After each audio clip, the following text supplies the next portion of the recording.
Even when you feel low, you can still go. Even when you feel slow, you can still go. Even when there's no hope, you can still go. Go, go, go, go, go, go, go, go. Hi everyone, welcome to JEE chemistry. So guys, crash course series में हमने काफ़ी सारे chapters already cover कर लिए हैं। सब chapters को मिला के हमने एक प्लेलिस्ट बनाई है जिसका लिंक मिल जाएगा आपको इस वीडियो के डिस्क्रिप्शन में। ठीक है, लास्ट क्लास में हमने देखी थी थर्मोडायनामिक्स, जिसमें हमने थियरी पोर्शन पूरा कवर कर लिया है। तो आज ये वीडियो क्वेश्चंस के लिए है, आप डायरेक्टली वीडियो सोल्यूशन नहीं देखेंगे। अगर आपने थियरी वीडियो पूरी कंप्लीट देखी है, चैप्टर किया भी हुआ है, तो पहले आप वेबसाइट पर जाएंगे, जाके टेस्ट देंगे, एनालाइज करेंगे प्रॉपर्ली क्वेश्चंस को कि कौन सा क्वेश्चन आपने अटेम्प्ट किया, कितना टाइम लगा, और जो अटेम्प्ट करने के बाद जो गलत हुआ है, नेगेटिव मार्किंग जिसमें गई है, उसकी अप्रोच पे आपको ध्यान देना है। ठीक है, तो पहले जाके टेस्ट देकर आना। अगर टेस्ट देने में कोई भी प्रॉब्लम होती है, जी केमिस्ट्री हेल्प डेस्क मैंने यहाँ पे नंबर्स लिख दिया, आप कॉल करके अपनी प्रॉब्लम सॉल्व करवा सकते हैं। ठीक है, तो पहले जाके टेस्ट देना, मिस्टेक्स अच्छे से एनालाइज करना, उसके बाद ही देखना आगे का वीडियो सोल्यूशन। फर्स्ट क्वेश्चन देखते हैं। सबसे पहले क्या था, calculate the work done when 50 gram of iron react with hydrochloric acid to produce FeCl2 and hydrogen. तो यहाँ पे आपको एक रिएक्शन दी हुई है, क्या दी हुई है,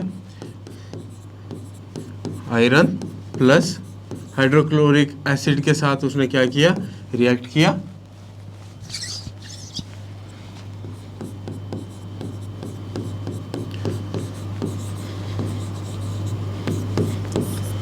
और क्या प्रोड्यूस कर रहे हैं वो, FeCl2 aqueous, FeCl2 aqueous plus H2 plus hydrogen gas. ठीक है, तो आपके पास ये रिएक्शन दी हुई है इन अ ओपन बीकर। ठीक है, यहाँ पे आपके पास क्या दिया हुआ, ओपन बीकर दिया हुआ और टेम्परेचर दिया हुआ 25 डिग्री सेल्सियस। ठीक है, आपको क्या बताना, आपको बताना वर्क डन। वर्क डन, हमें वर्क डन का एक ही फॉर्मूला पता है, फॉर्मूला तो कहीं पता है, लेकिन वर्क डन किसके इक्वल होता है आपका, वर्क डन होता है आपका -P एक्सटर्नल इंटू DV। इसके इक्वल होता है ना, P एक्सटर्नल इंटू DV, कि कितना प्रेशर लगा और वॉल्यूम में कितना चेंज आया। तो इसको मैं क्या लिख सकता हूँ, जो मेरा DV है इसको मैं लिख सकता हूँ -P external into V2 - V1, या फिर V फाइनल V इनिशियल, यही लिख सकता हूँ ना, V फाइनल V इनिशियल। अब यहाँ पे V फाइनल क्या है, V फाइनल में आपके पास आ रही है गैस। V फाइनल में जब भी आपके पास गैस आ जाए, गैस का जो वॉल्यूम ऑफ गैस होगा वो much much greater than volume of liquid और वॉल्यूम ऑफ सॉलिड के।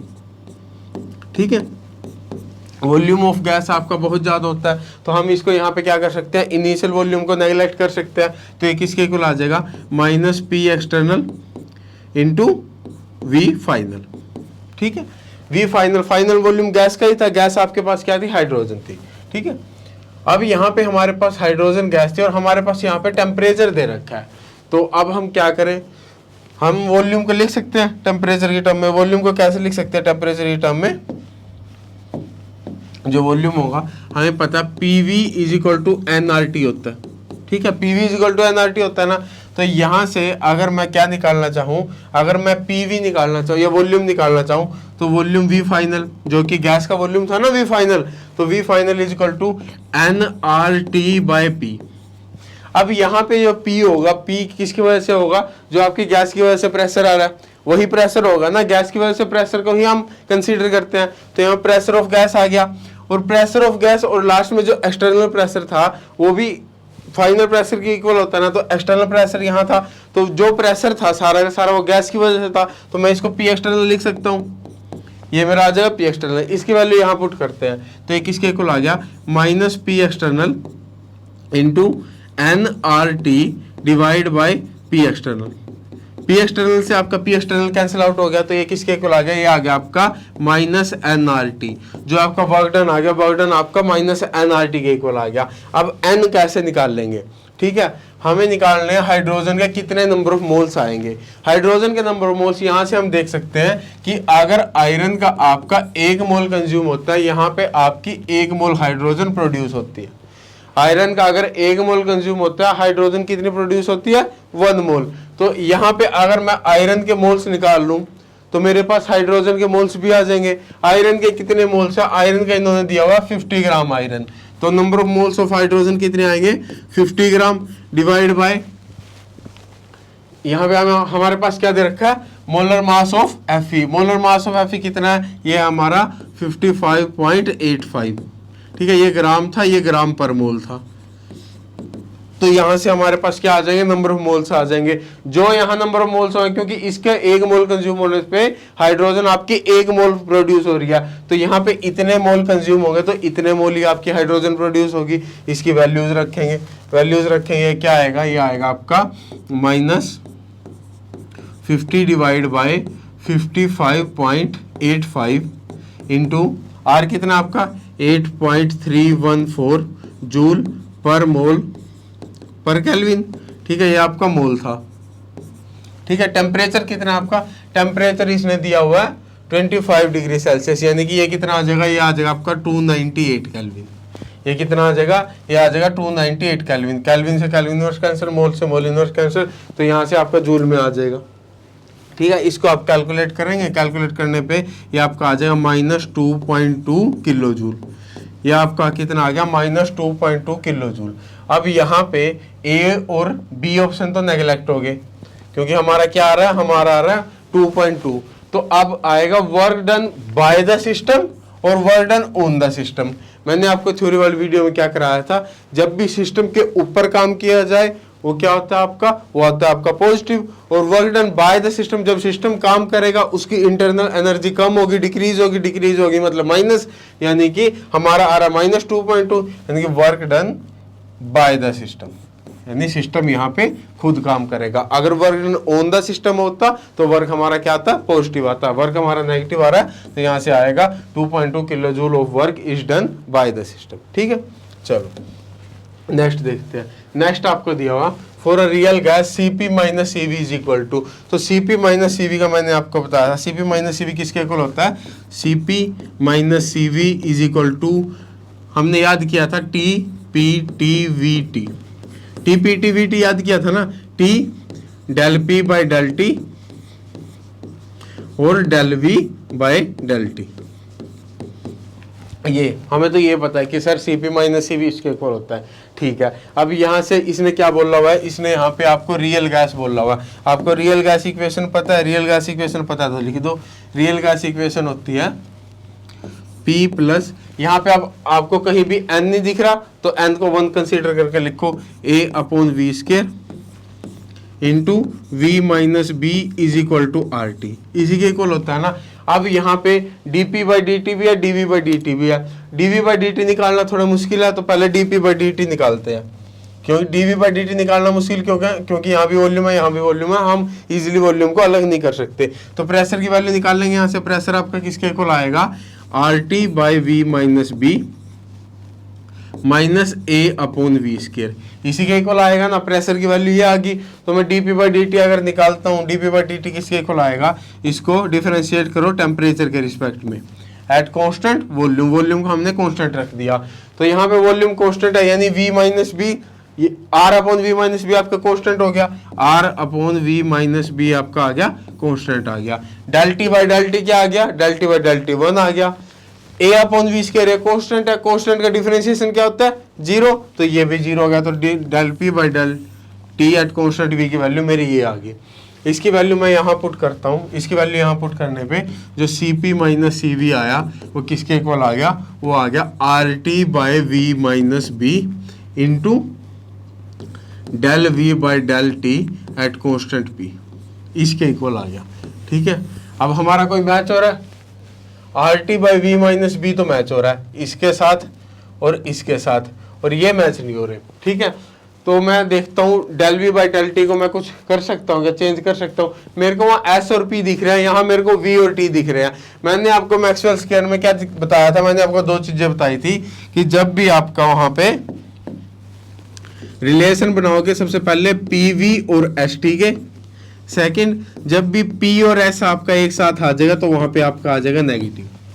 P और S आपका एक साथ आ जाएगा, वहां आ जाएगा आपका नेगेटिव। तो यहाँ पे del V/del T है, del V/del T किसके इक्वल होगा, अगर मैं del V/del T का रिलेशन बनाना चाहूँ, del V/del T at constant P is equal to, पहले क्रॉस में देखेंगे हम, क्रॉस में क्या आएगा, V के क्रॉस में आएगा P, क्योंकि PV/ST बनाना है, PV और ST, और T के क्रॉस में आएगा S, del S at constant. Constant क्या आएगा यहाँ पे, P और V कांस्टेंट आ गए, तो S और T कांस्टेंट आएंगे। ठीक है। यहाँ पे P और S आपका एक साथ आ रहा है तो आपका आगे क्या आ जाएगा, आगे आ जाएगा आपका नेगेटिव साइन। तो इसकी जगह आपकी यहाँ पे एक और वैल्यू क्या आ सकती है, इसको मैं लिख सकता हूँ CP minus CV is equal to RT by V minus B into यहाँ पे क्या आ जाएगा del S by del P at constant T और एक आ जाएगा नेगेटिव साइन। ठीक है, तो आपका ये आ जाएगा रिलेशन। तो यहाँ पे कौन सा ऑप्शन बन रहा है, आपका आ जाएगा ऑप्शन नंबर 1। यहाँ पे एक नेगेटिव साइन मिसिंग है भाई, यहाँ पे एक नेगेटिव साइन लगा लेना, ये आ जाएगा एक नेगेटिव साइन। ठीक है, चलो नेक्स्ट देखते हैं। नेक्स्ट क्या दिया हुआ, a gas is expanded irreversibly from state 1 to state 4 through state 2 and state 3 then the total work done involve in the process. इसमें हमें टोटल वर्क डन निकालना है कि आपका टोटल वर्क डन क्या कितना हुआ होगा।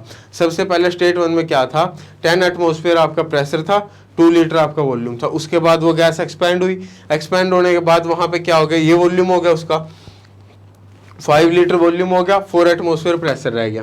ठीक है, उसके बाद वो और एक्सपैंड हुई, फिर फर्दर यहाँ पे फिर 10 लीटर उसका वॉल्यूम हो गया, 2 एटमॉस्फेयर उसका प्रेशर रह गया, और लास्ट प्रोसेस में क्या हुआ 20 लीटर उसका वॉल्यूम हो गया और 1 एटमॉस्फेयर उसका प्रेशर आ गया।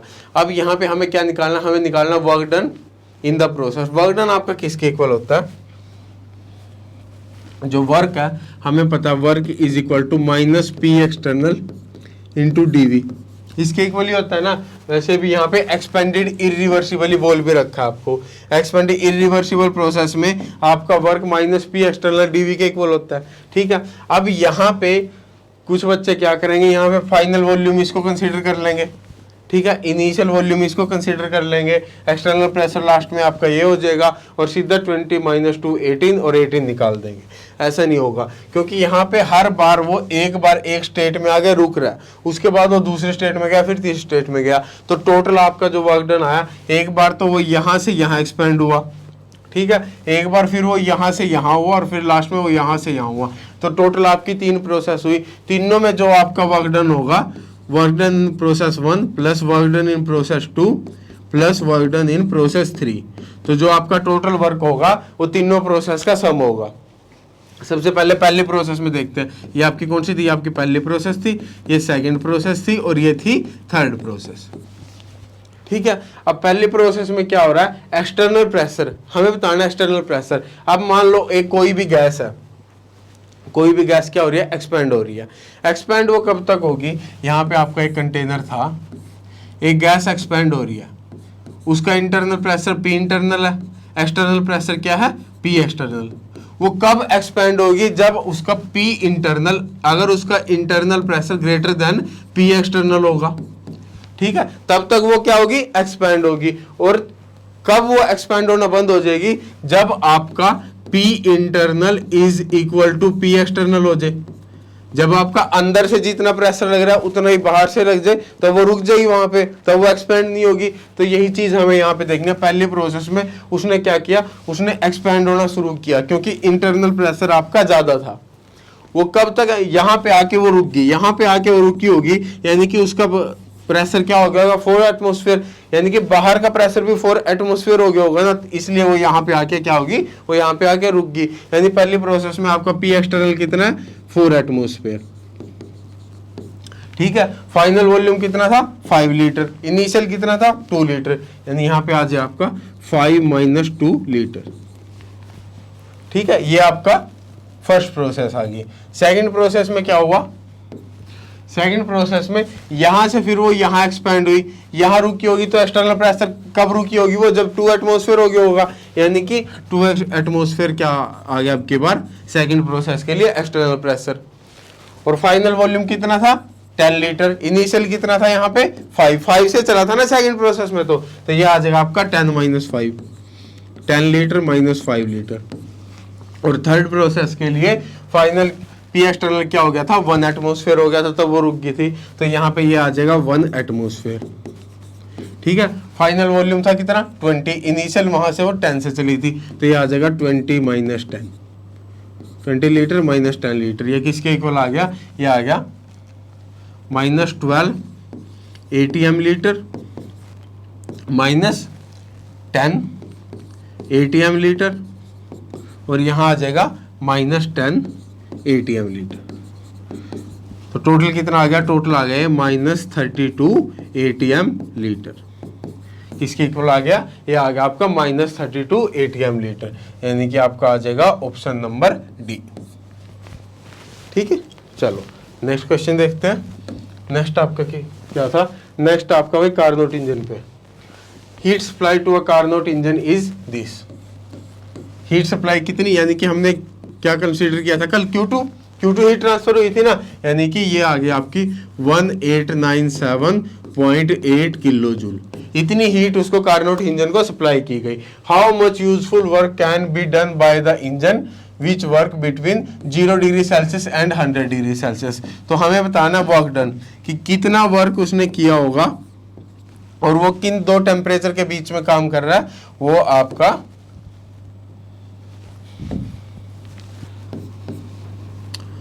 जो T2 है, T2 या TH लिख लो, आपकी मर्जी है। तो TH है वो किसके इक्वल है? TH आपका 100 डिग्री सेल्सियस, 100 डिग्री सेल्सियस यानी कि 373 केल्विन। ठीक है, और TC की क्या है? TC आपका 0 डिग्री सेल्सियस, 0 डिग्री सेल्सियस यानी कि 273 केल्विन। ठीक है, ये दी हुई है, आपको निकालना है वर्क। हमने कल देखा था कि जो आपकी एफिशिएंसी होती है, एफिशिएंसी किसके इक्वल होती है? एफिशिएंसी होती है phi is equal to W/Q, और उसको मैं लिख सकता हूँ TH minus TC divide by TH। ठीक है, या फिर T2 minus T1 divide by T2, एक ही बात है। तो मैं यहां से निकाल सकता हूं, मेरे को क्या निकालना है? मेरे को वर्क निकालना है। मेरे पास सारी वैल्यूज है, सारी वैल्यूज है, वर्क निकालना। अब यहाँ पे थोड़ा सा हम कैलकुलेशन देखेंगे। कैलकुलेशन कैसे? अब इसको 1897.8 लेने के बजाय मैं इसको क्या लिख सकता हूँ? मेरे को यहाँ पे वर्क लिख दिया, इसको मैं 1900 लिख सकता हूँ। अप्रोक्स 1900 के इक्वल आ गई ना, क्योंकि यहाँ पे आप ऑप्शन देख सकते हो, ऑप्शन जो है वो काफी दूर दूर है, ऑप्शन दूर दूर है, तो मैं इसको अप्रोक्स लेके चल सकता हूँ यहाँ पे। तो ये आ जाएगा। उसके बाद TH माइनस TC दोनों का डिफरेंस क्या होगा? 100। ठीक है, डिवाइड बाय TH यानी कि 373 केल्विन, 373 केल्विन। ऊपर भी केल्विन था, नीचे भी केल्विन था, केल्विन से केल्विन कैंसिल। अब यहाँ पे 373 है। ठीक है, मैं इसको अगर अप्रोक्स 380 के इक्वल ले लूँ, क्यों? क्योंकि मेरे को यहाँ पे 19 दिख रहा है, यहाँ 19 दिख रहा है ना, तो 380 ले लिया मैंने। एक 0 से आपकी एक 0 कैंसिल होगी, तो ये आ जाएगा 10, ये आ जाएगा 2, ये आ जाएगा 1, ये आ जाएगा 5। मल्टीप्लाई करो तो वर्क आ जाएगा अप्रोक्स 500 किलो जूल के आसपास। ये आ जाएगा आपके अप्रोक्स वैल्यू आ गई 500 किलो जूल के आसपास। तो अगर मैं ऑप्शन देखूं, ऑप्शन में मेरी ए की वैल्यू 508.7 किलो जूल है। ठीक है, अगर मैं इसको एग्जैक्ट वैल्यू लेके कैलकुलेट करता हूँ, ठीक है, मेरा आंसर एग्जैक्ट आता, लेकिन वहां पे मेरा टाइम लगता। ठीक है, तो यहाँ पे मैंने अपना थोड़ा सा टाइम सेव किया। ठीक है, चलो नेक्स्ट चलते हैं। नेक्स्ट क्या है? The standard enthalpy for hydrogenation of propene. तो यहाँ पे आपको एक पहली प्रोसेस ये दे रखी है। ठीक है, सेकंड प्रोसेस एक ये दे रखी है, और थर्ड प्रोसेस एक ये दे रखी है, और इनकी डेल्टा H की वैल्यू दे रखी है, एक ये दे रखी है, एक ये दे रखी है, और इस रिएक्शन के लिए ये दे रखी है। और हमें क्या पूछा? हमें पूछा calculate the standard enthalpy of combustion of propene. ठीक है, हमें बतानी है स्टैंडर्ड एंथैल्पी ऑफ कंबस्शन। तो हमें जो बताना है ना, वो रिएक्शन हमारी इन तीनों रिएक्शन से बननी चाहिए बस। कैसे बनाएंगे? हमें क्या बताना है? Standard enthalpy of combustion of propene. Propene क्या है मेरा? CH2 double bond CH3। ठीक है, यही है ना। और मैंने इसको कंबस्शन है तो O2 के साथ रिएक्ट किया, और ये मेरा बन रहा है CO2 प्लस H2O।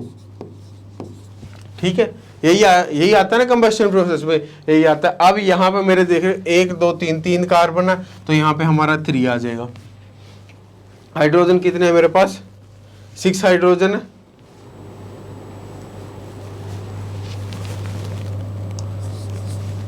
हाँ, यहाँ पे मेरा आ जाएगा 3। ठीक है, और उसके बाद मेरे पास ऑक्सीजन कितनी है?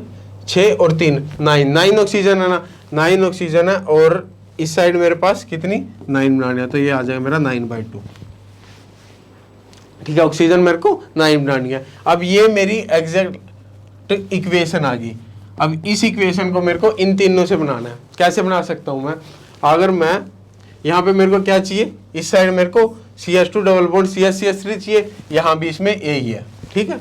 और क्या चाहिए मेरे को, इस साइड मेरे को 3CO2 और 3H2O चाहिए, ठीक है। इसमें उस साइड है, यानी कि मैं फर्स्ट और सेकंड को तो ऐड कर देता हूँ। फर्स्ट और सेकंड को मैंने क्या कर दिया, ऐड कर दिया। फर्स्ट और सेकंड को ऐड करने के बाद क्या आया मेरा, फर्स्ट और सेकंड को ऐड करने के बाद इससे मेरा ये कैंसिल हो गया, ठीक है। इससे ये कैंसिल हुआ तो ये किसके इक्वल आ गया, ये आ गया CH2 double bond CH3 plus H2 plus 5O2, it will give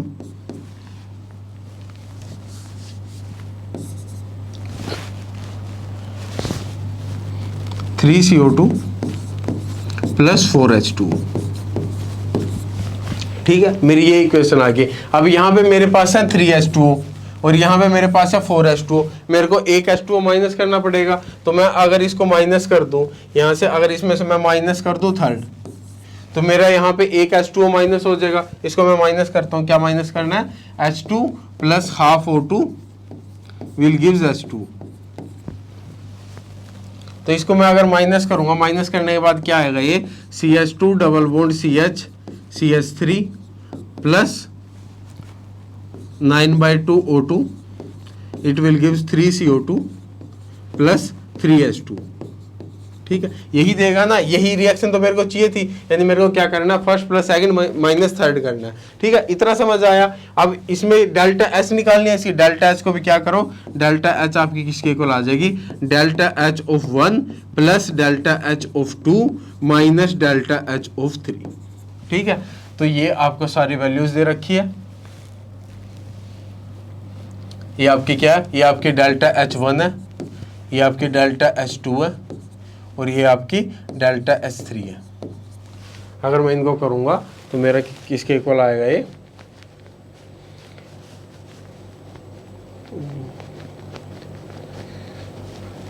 तो ये मेरा अप्रोक्स -2058 के इक्वल आएगा, ठीक है। इसको आप सिंपली कैलकुलेट कर लेना। तो यहाँ से देखो, जैसे ये था 22 और एक 23 में से अप्रोक्स 3 है, अप्रोक्स 3 माइनस हुआ तो ये 20 के आसपास आ गया, ठीक है। तो थोड़ा सा टाइम सेव करेंगे यहाँ से। नेक्स्ट क्वेश्चन क्या आपका, नेक्स्ट है calculate delta H for the process. ये आपको एक प्रोसेस दी हुई है, इसके लिए आपको डेल्टा H निकालना है, ठीक है। अब इसमें प्रोसेस में क्या है, यहाँ भी आपका 1 मोल है, यहाँ भी आपका 1 मोल है, यानी कि कुछ चेंज नहीं हो रहा तो देखने की जरूरत नहीं है। उसके बाद यहाँ आपका प्रेशर ये है, यहाँ भी आपका प्रेशर ये है, यानी प्रेशर भी चेंज नहीं हो रहा तो कोई देखने की जरूरत नहीं है। यहाँ आपका टेम्परेचर ये है, यहाँ आपका टेम्परेचर ये है। टेम्परेचर चेंज हो रहा है तो टेम्परेचर की टर्म में देखेंगे। यहाँ पे सबसे पहले क्या था, H2O लिक्विड की फॉर्म में था एट 293 केल्विन, इसमें था 293 केल्विन। सबसे पहले क्या होगा, सबसे पहले ये यहाँ से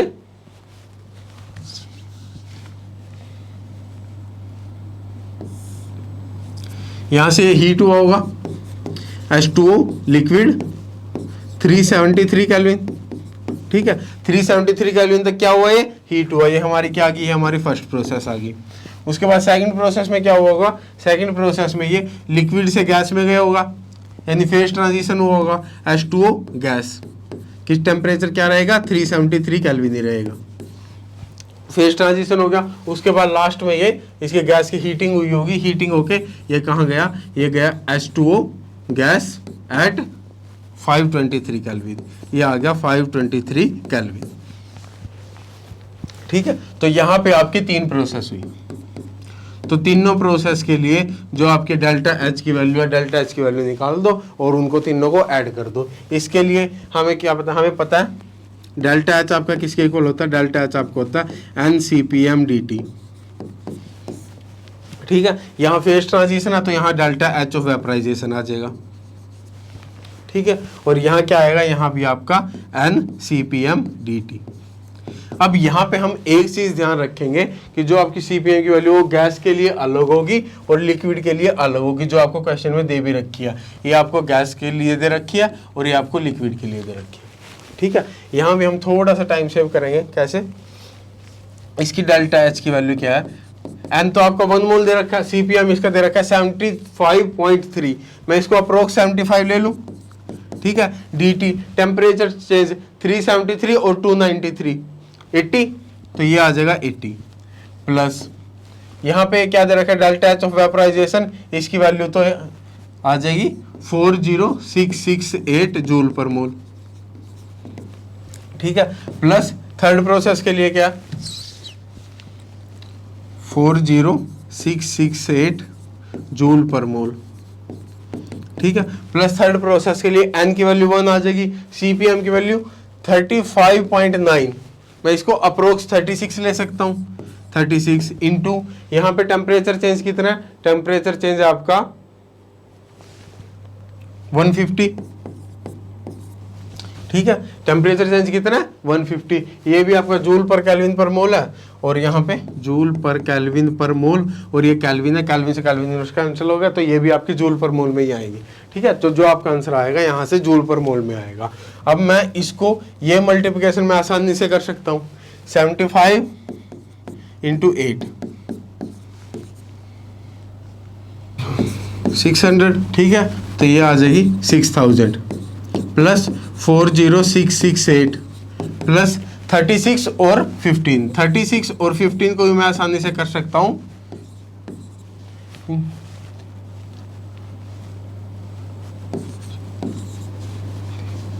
ये आ जाएगा 540, ठीक है। तो ये आ जाएगा 5400, ठीक है। अब इन तीनों को ऐड करेंगे, इन तीनों को ऐड करके ये आपका अप्रोक्स इसके इक्वल आ जाएगा, ये आ जाएगा 68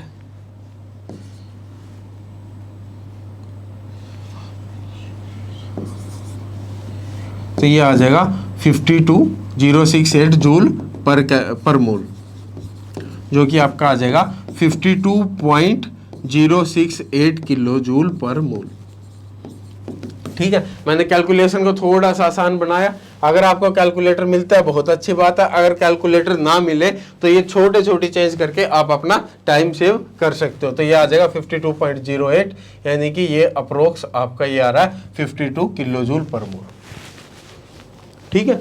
तो आपको यहाँ पे ऐसे करके अपना कहीं कहीं थोड़ा थोड़ा टाइम सेव करना है। उसके बाद नेक्स्ट क्वेश्चन क्या दिया हुआ आपको, नेक्स्ट क्वेश्चन दिया हुआ है यहाँ पे आपको एक चीज़ गिवन होगी, कि जो ln2 है वो है आपका 0.7 और ln3 इज इक्वल टू 1.1, ठीक है।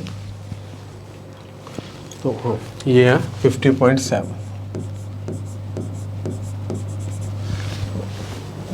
देखो, assume that 3 different compartments contain 1 mole of He, helium, 1 mole of helium, 2 mole of neon and 3 mole of argon at 298.15 Kelvin. The pressure in each compartment is 1 bar. Delta S of mixing. हमें बताना है delta S of mixing. Delta S of mixing का हमने formula पढ़ा था, वो किसके equal था, -r summation xi ln xi, ठीक है। लेकिन ये हमें कब यूज करना है, ये हमें तब यूज करना है जब इसकी यूनिट किस में दी हो, जूल पर केल्विन पर मोल में। लेकिन अगर यूनिट आपको किस में दी हो, जूल पर केल्विन, तब आपका फॉर्मूला आएगा समीशन ni ln xi, ठीक है। जब आपकी यूनिट हो जूल पर केल्विन, यहाँ पे आपको जूल पर केल्विन है हर एक जगह यूनिट, तो आपको कौन सा फॉर्मूला यूज करना है, आपको ये वाला फॉर्मूला यूज करना है, ठीक है। देखो अब यहाँ पे हमें नंबर ऑफ मोल्स कितने दे रखे हैं, 1, 2 और 3, ठीक है।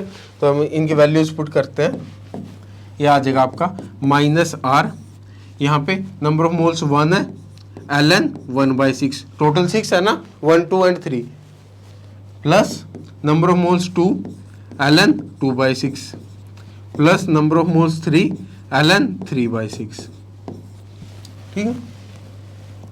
इसको मैं क्या लिख सकता हूँ, इसको मैं लिख सकता हूँ माइनस, ये आ जाएगा ln माइनस ऑफ ln 6, ये आ जाएगा -2 ln, ये आ जाएगा 1/3 था ना, 3 इनवर्स आ गया, ये 3 -3 ln 2। ये मैंने कैसे किया, ये मैंने किया ln of a inverse is equal to, ये आ जाएगा -1 ln a, ठीक है। ln of a inverse is equal to -1, जो पावर होती है वो पावर आगे आ जाती है। एक और हमारे लॉग की प्रॉपर्टी होती है ln ab is equal to ln a plus ln b, ठीक है, ln A plus ln B। अब यहाँ पे एक तो मेरा नेगेटिव जो नेगेटिव साइन है वो कॉमन आके ये कट जाएगा, तो यहाँ पे हमारा बचेगा R। अब यहाँ पे ln 6 है, ln 6 को मैं 2 इंटू 3 लिख सकता हूँ। 2 इंटू 3 मैं अगर लिखूंगा तो ln 2 प्लस ln 3 लिख सकता हूँ, तो ये आ जाएगा ln 2 प्लस ln 3। ठीक है, यहाँ ये आ जाएगा -2 ln 3 और ये आ जाएगा -3 ln 2। अब इनकी सिंपल वैल्यूज पुट करो। ln 2 किसके इक्वल है? ln 2 आपका 0.7 है, 0.7 और ये आपका 1.1, तो ये आ जाएगा 1.8। ठीक है, ये प्लस था ना यहाँ पे, ठीक है, तो प्लस और 2 टाइम्स ऑफ ln 3, ln 3 1.1, उसका 2 टाइम करेंगे यानी कि 2.2 प्लस ln 2 कितना 0.7, 0.7 का 3 टाइम करेंगे 2.1। ठीक है, सिंपल। इसको R की वैल्यू क्या है? 8.314 जूल पर मोल पर केल्विन, पर केल्विन। और यहाँ पे आपकी यूनिट क्या चल रही थी? मोल चल रही थी। इसकी यूनिट क्या चल रही थी? यहाँ पे मोल चल रही थी, तो ये मोल से आपका मोल इनवर्स कैंसिल हो गया, तो जूल पर केल्विन में आएगा आपका आंसर। इनटू क्या आ रहा है यहाँ पे? इनटू में इसको मैं अगर ऐड करूंगा 6.1 से मल्टीप्लाई करने के बाद ये आपका किसके इक्वल आ जाएगा? अप्रोक्स 50.7 के आसपास आ जाएगा, यानी कि आ जाएगा आपका डी ऑप्शन। ठीक है, तो थोड़ा सा कैलकुलेशन को देखना, बाकी आपके आसान सिंपल जो ये फॉर्मूला है, इसी फॉर्मूला है, इसी टाइप से आपका सिंपल सा क्वेश्चन आता है। नेक्स्ट देखना, ये क्वेश्चन आपका, ये आपका प्रीवियस ईयर क्वेश्चन है।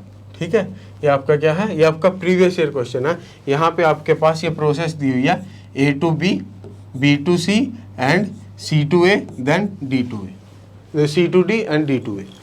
ठीक है, ये आपको 4 प्रोसेस दी हुई है, आपको टोटल वर्क डन बताना है। वर्क डन क्या होता है? यहाँ पे ये प्रेशर वॉल्यूम ग्राफ है।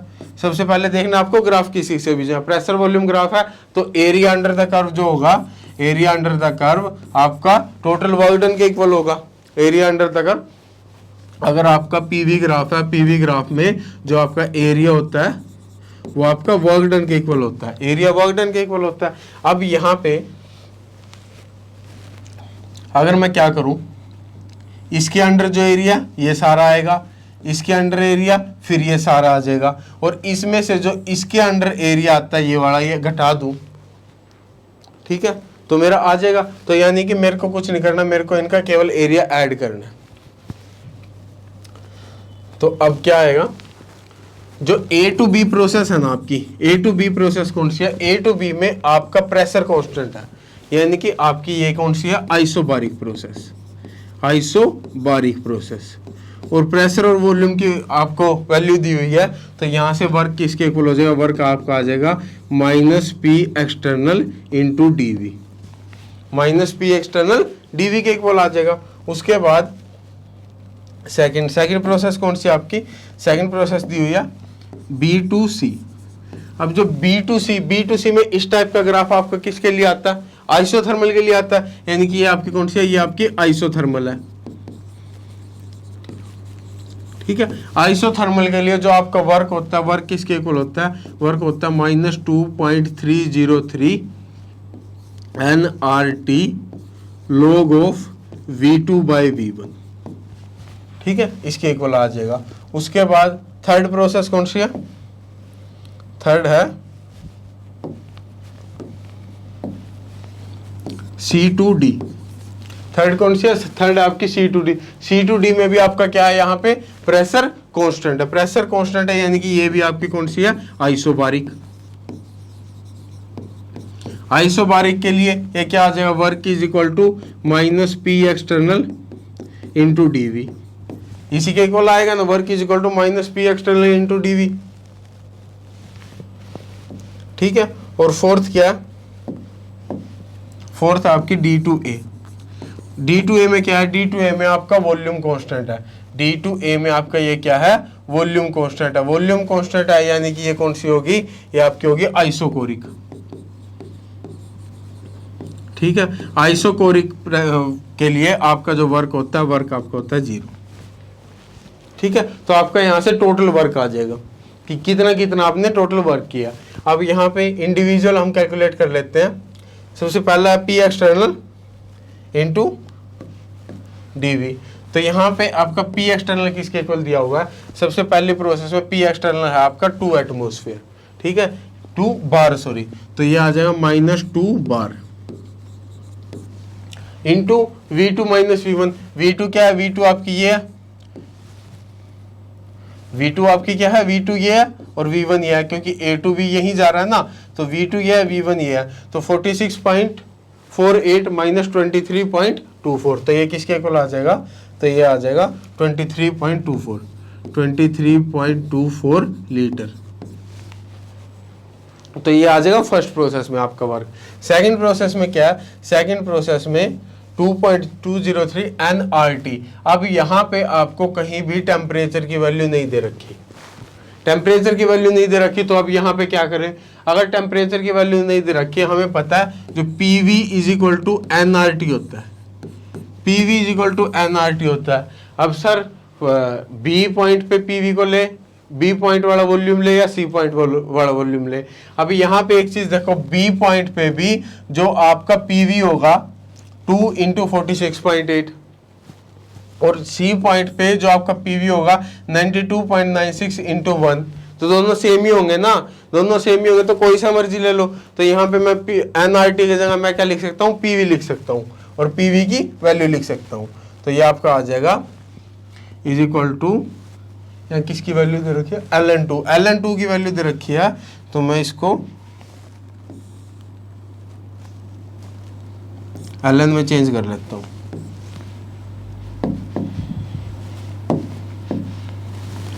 ये आ जाएगा -nRT ln V2/V1, तो ये किसके इक्वल आ जाएगा, ये आ जाएगा -PV, P pressure, V pressure कितना ले लिया मैंने ले लिया 1 बार और इनटू वॉल्यूम कितना, वॉल्यूम है 92.96 लीटर, ठीक है। ये आ जाएगा PV ln V2/V1, V2 क्या है 92.96, V1 क्या 46.48, दोनों को डिवाइड करेंगे 2 टाइम है ये, यानी कि ln2 आ जाएगा, ये आ जाएगा ln2, ठीक है। उसके बाद थर्ड प्रोसेस वही आ जाएगी, W = -P external into DV। अब थर्ड प्रोसेस में ये है आपकी थर्ड प्रोसेस C2D, ये वाली, इसमें आपका प्रेशर कितना है 1 बार, प्रेशर है 1 बार और यहाँ पे वॉल्यूम क्या है 23.24 और 92.96, ये आपके क्या आ जाएंगे, ये आपके वॉल्यूम आ जाएंगे। तो इनकी वैल्यूज पुट करते हैं, तो ये आ जाएगा -1 बार इंटू 23.24 माइनस 92.96 लीटर, ठीक है। तो ये आ जाएगा मेरा बार लीटर में। अब यहाँ पे मेरे को आंसर दिया हुआ किसमें, आंसर मेरा सारा है in joule, total work done in joule में पूछा हुआ है। तो यहाँ पे मेरे को दे रखा है 1 litre bar is equal to 100 joule. तो मैं इनको सबको अगर 100 से मल्टीप्लाई कर दूं, 100 से मल्टीप्लाई करने के बाद ये सभी किस में आ जाएंगे, इनटू ये आ जाएगा 100। तो ये सभी जो वैल्यू आएगी वो जूल में आएगी। तो इसको भी मैं क्या कर देता हूँ इनटू 100, तो ये भी वैल्यू जूल में आ जाएगी। इसको भी इनटू 100, तो ये भी वैल्यू जूल में आ जाएगी, ठीक है। और इन तीनों को क्या कर दो, तीनों को ऐड कर दो। तीनों को ऐड करने के बाद आपका ऑप्शन आ जाएगा, ऑप्शन नंबर बी -4183 जूल, ठीक है। ये आ जाएगा -4183 जूल।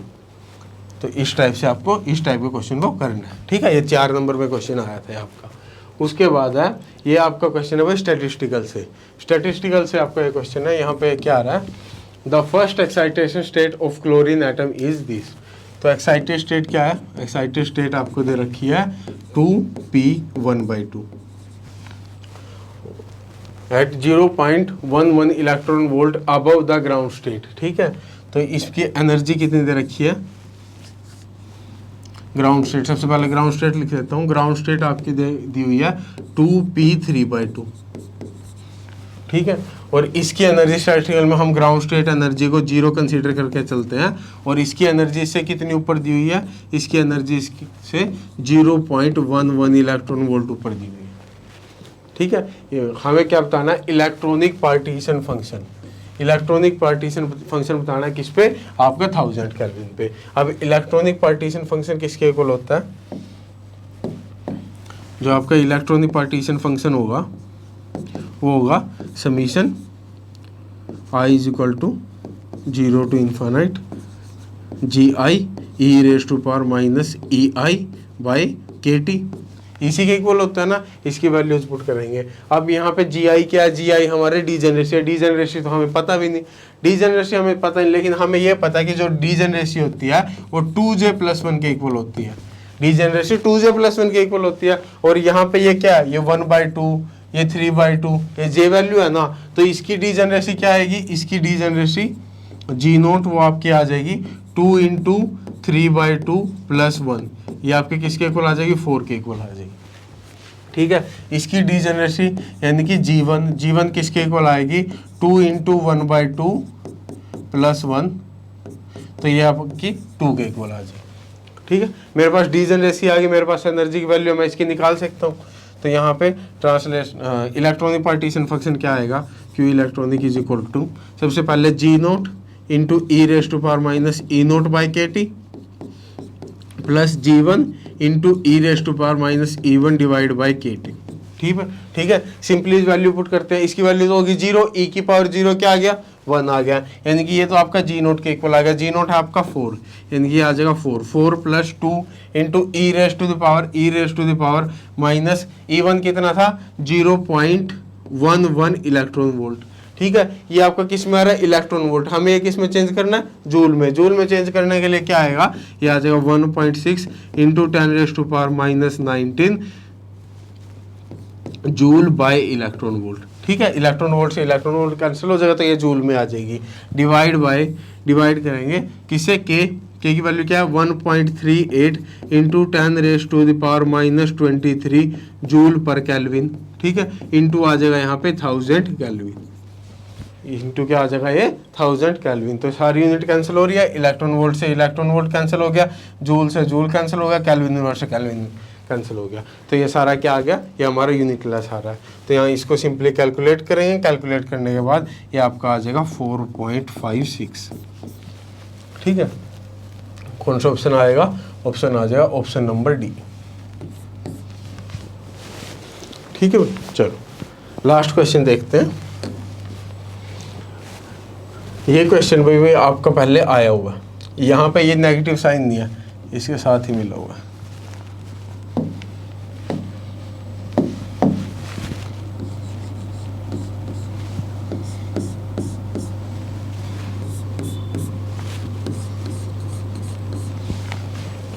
ठीक है, इसने क्या बोल रखा है, a non ideal gas follow the equation, किसी भी नॉन आइडियल गैस के लिए, रियल गैस के लिए हमें एक इक्वेशन दे दी। इक्वेशन क्या है हमारी, इक्वेशन दे रखी है P is equal to RT/Vm, Vm कुछ नहीं है, Vm आपका मोलर वॉल्यूम है, प्लस 1/B/Vm।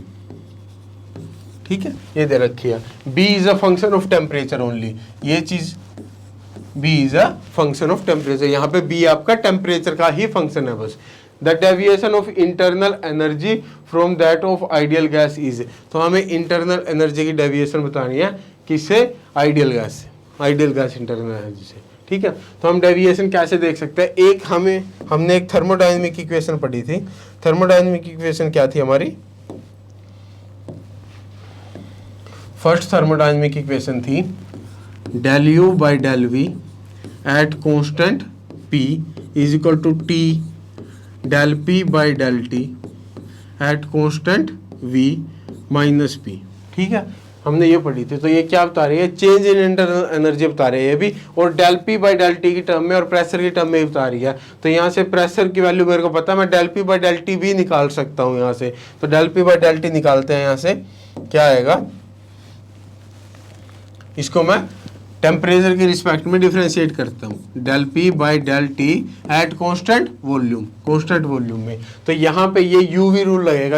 UV रूल क्या होता है भाई, DUV बाई DX। वो क्या होता है, एक बार U को ऐसे रखो और V को डिफरेंशिएट करो, प्लस उसके बाद V को ऐसे रखो और U को डिफरेंशिएट करो। ठीक है, तो यहाँ पे हमारा ये रूल लगेगा। अब यहाँ मैंने क्या किया, RT बाई VM को तो ऐसे ही रखा, R T by V M को ऐसे रखा और इसको डिफ्रेंशिएट किया टेम्परेचर के रिस्पेक्ट में। अब 1 है, कांस्टेंट है, कांस्टेंट डिफरेंशिएशन क्या आएगा, 0 आएगा। उसके बाद बी बाई वी एम, अब वी एम कांस्टेंट वॉल्यूम में है, यानी कि वी एम भी हमारा कांस्टेंट हो गया, वो तो बाहर आ जाएगा। बी हमारा टेम्परेचर का फंक्शन है, यानी बी का डिफरेंशिएशन होगा यहाँ पे, तो 1 बाई वी एम तो बाहर आ गया कांस्टेंट, ये आ जाएगा del B by del T. ठीक है, del B by del T at constant volume, ये आ गया। उसके बाद प्लस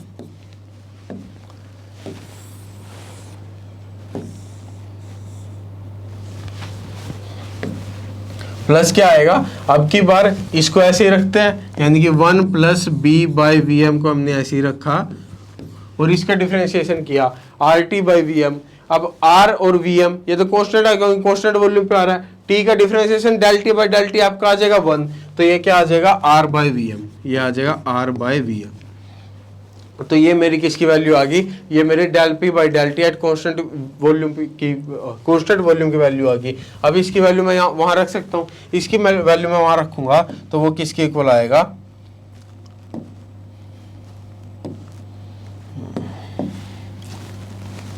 इसकी वैल्यू जैसे मैं वहाँ रखता हूँ तो ये आ जाएगा मेरा del U by del V at constant T is equal to, सबसे पहले इसको क्या करना है, टेम्परेचर से मल्टीप्लाई करना है। इसको टेम्परेचर से मल्टीप्लाई करते ही होते हैं हमारा R T square divide by V M.